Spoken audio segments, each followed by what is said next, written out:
Hello students, welcome to the online classes. We are studying subject science of class 5th. And today we will start a new chapter that is food and health.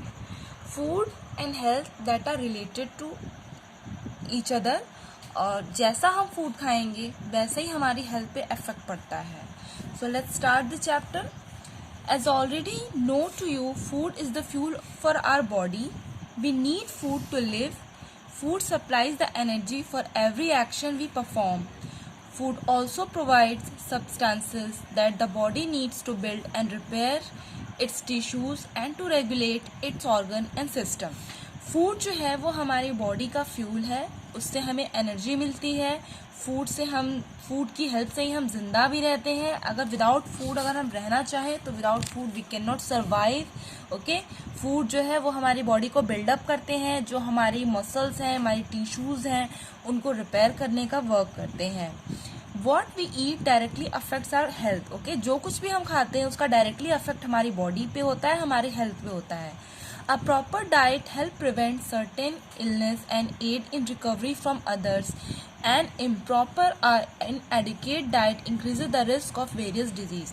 अगर हम proper diet लेते हैं तो हम हमेशा बीमारियों से बचे रहते हैं, रिकवर हो जाते हैं. लेकिन अगर हमारी डाइट इनप्रॉपर है और हमारी जो न्यूट्रिशन है वो इनएडिक्वेट क्वांटिटी में होते हैं तो हमें डिजीज़ का खतरा होता है.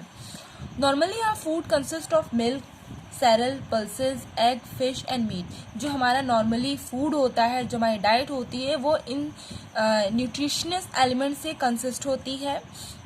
Also different peoples eat different types of food. और हर एक पीपल होते हैं उनका अलग अलग डिफरेंट टाइप का फूड होता है जो वो लेते हैं. हर एक रीजन का अलग फूड होता है. But one thing is common in all the food item. जो एक चीज़ हर एक फूड कॉमन में आइटम है वो क्या है? All contain essential substances called nutrient that living being use to live and grow. कि हर एक जो पर्सन होता है वो एक essential substances लेता है जिसको हम कहते हैं न्यूट्रिएंट्स, जो कि लिविंग बीइंग के लिए ग्रो करने के लिए, उनकी बॉडी को रिपेयर करने के लिए बहुत ज़रूरी होता है.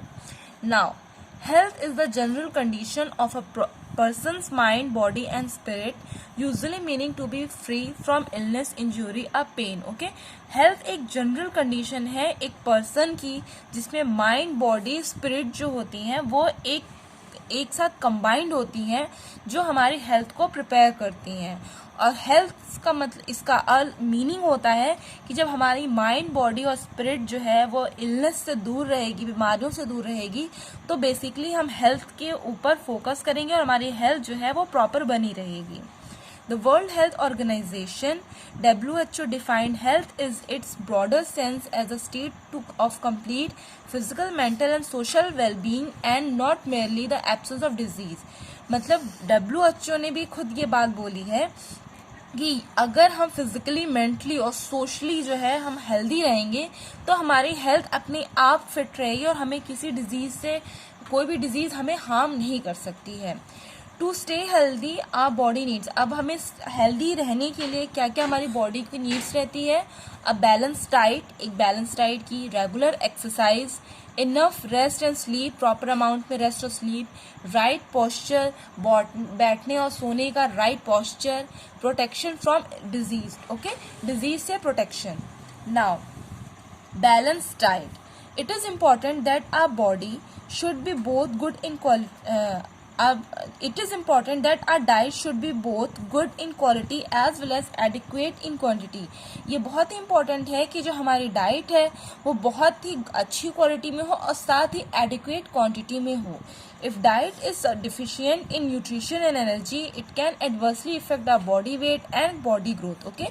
अगर जो हमारी बॉडी है उसमें अगर डाइट जो हम ले रहे हैं अगर उसमें न्यूट्रिएंट्स नहीं रहेंगे, प्रॉपर अमाउंट में, इक्वल अमाउंट में नहीं रहेंगे तो उसका एडवर्स इफेक्ट हमारी बॉडी पे पड़ता है, हमारी बॉडी ग्रोथ पे, बॉडी वेट पे होता है.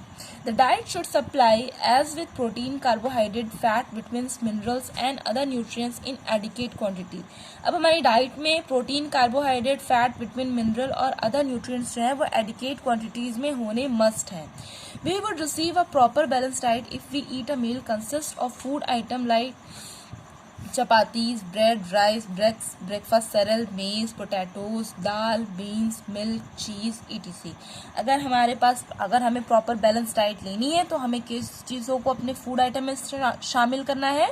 Chapatis, bread, rice, breakfast cereal, maize, potatoes, dal, beans, milk, चीज़. ओके. नॉन वेजिटेरियंस जो हैं वो पोल्ट्री और मीट जो है वो भी अपने डाइट में एड अप कर सकते हैं, जिसकी हेल्प से उनकी डाइट बैलेंस रहे. It is important to mix various kind of foods so that our requirement of nutrient would be met. और ये बहुत ही ज़रूरी है कि हम बहुत ही वेरियस काइंड्स ऑफ फूड्स को अपनी डाइट में शामिल करें, ताकि हमारा जो बॉडी का रिक्वायरमेंट है डाइट का, वो हमारा प्रॉपर पूरा होता जाए. It is important for us to ensure that we eat food in adequate quantity. और हमेशा हमें ये चीज़ को बहुत बेहद ज़रूरी ख्याल रखना चाहिए कि हम जो फूड ले रहे हैं वो एडिक्वेट क्वांटिटीज़ में हो. Considering our appetite, it is advisable that our food should be rich in nutritive value that we should eat more often during the course of the day. Okay? अब जो सबसे ज़्यादा ज़रूरी चीज़ है वो हमारी एपेटाइट, जो हमारी भूख है. ओके. जितनी हमारी भूख हो हमें उतनी हमें प्रॉपर डाइट में अपने फूड को लेना चाहिए. ना उससे ज़्यादा लेना चाहिए, ना उससे कम लेना चाहिए. According to nutrition expert or dietitian, a balanced diet must include food items from all the 5 food group. Okay, जो 5 basic food group हैं, according to nutrition expert और dietitian, हमें ये 5 basic food group से ये food items लेने चाहिए. First है हमारा फूड ग्रुप कार्बोहाइड्रेट, जिसमें हमारा bread, chapati, rice, cereals, potatoes आते हैं. सेकेंड है प्रोटीन, जिसमें milk, meat, poultry, fish, egg, nut, pulses आते हैं. थर्ड है विटामिन्स एंड मिनरल्स, जिसमें फ्रूट और वेजिटेबल्स आते हैं. फोर्थ है milk and other dairy products. और फिफ्थ है फैट, जिसमें बटर, घी और शुगर आते हैं. Now the diseases. ओके. अब what is disease? A disease is an abnormal condition in which the body is not able to function properly. Disease एक abnormal condition होती है जिसमें body जो है वो हमारी proper function नहीं करती है. A person suffering from a disease usually becomes sick and weak. अगर एक person जो है वो किसी disease से affected है तो वो बहुत ही ज़्यादा बीमार और बहुत ही ज़्यादा weak feel करेगा. Diseases are cause due to many reasons. अब डिजीज जो है उसके बहुत सारे रीजन्स होते हैं कि डिजीज पर्सन को होती है. डिफिशियंसी और lack of different kind of nutrients in our diet cause a number of disease. These diseases are called deficiency disease. अगर हमारे डाइट में किसी भी न्यूट्रिएंट की डिफिशियंसी हो जाती है और उसकी वजह से जब हमें कोई डिजीज होती है तो उसको हम कहते हैं डिफिशियंसी डिजीज, यानी किसी न्यूट्रिएंट की कमी से वो डिजीज हुई है. These disease are also called non-communicable disease. अब इनको हम non-communicable disease कहते हैं because they are not passed from one person to another. Diseases that are spread by microbes or pathogens are called infectious disease, are also called communicable disease. Okay? जो disease microbes और pathogens से फैलते हैं उनको हम infectious disease कहते हैं या communicable disease कहते हैं because they can be passed from one person to another person. Now the deficiency diseases are there, in which the first point is malnutrition. You must have seen some children who have large bulging belly, their face to look pale and weak. Such children are not properly nourished because their diet is neither sufficient nor balanced. Okay? अब हमने बहुत सारे बच्चों को देखा होगा, children's को देखा होगा जिनके जो है जो बेली होती है, जो जिनके पेट होते हैं वो बहुत ही बल्जिंग होते हैं, यानी उभरे हुए होते हैं. उनके फेस जो है वो पेल कलर में होते हैं, येलोइश होते हैं, वीक होते हैं. और ऐसा इसलिए होता है क्योंकि उनको बैलेंस डाइट नहीं मिलती है, उनका न्यूट्रिएंट जो होता है उनको प्रॉपर नहीं मिलता है. This has adverse effect on their growth. और अगर उनको न्यूट्रिशन अमाउंट प्रॉपर नहीं मिलता है तो इसका बहुत ही एडवर्स इफेक्ट उनकी ग्रोथ पे पड़ता है. ऐसे चिल्ड्रन जो है डिजीज से लड़ नहीं सकते हैं और इस तरीके की डिजीज को हम कहते हैं माल न्यूट्रिशन. ओके.